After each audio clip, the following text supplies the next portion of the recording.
Just in time, nick of time, about time. Do you think these three idiomatic time expressions have same meaning? No, they are different. Just in time बताता है कि समय रहते ही कोई काम कर लिया गया या we have avoided being late. Nick of time बताता है कि लास्ट मोमेंट पे कोई काम किया गया और बड़ा डिज़ास्टर टल गया या बाल बाल बच गए.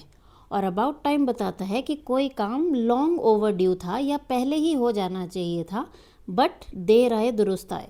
ही applied dash time to get the early bird discount. उसने समय रहते ही अप्लाई कर दिया और डिस्काउंट ले लिया just in time. She caught the falling vase in the dash time. उसने वाज को गिरने से बचा लिया, टूटने से बचा लिया in the nick of time. It's dash time you took care of your health. It's high time या अबाउट टाइम कि तुम अपनी सेहत का ख्याल रखो. In the movie the police arrived in the dash time to catch the villain. Movies में police हमेशा लास्ट मोमेंट पर ही आती है तो हम निक ऑफ टाइम यूज़ करेंगे.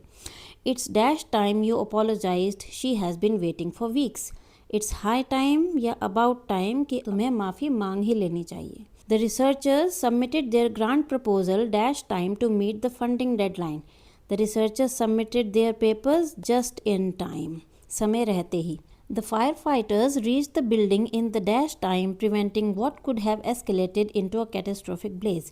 Firefighters reached the building in the nick of time या आखिरी मौके पर पहुंच गए और एक बड़ा डिज़ास्टर होने से बचा लिया.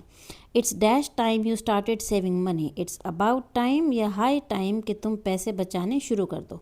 अब आप कमेंट करके बताइए यहाँ क्या यूज़ करेंगे. He braked in the dash time to avoid the accident. Follow for more.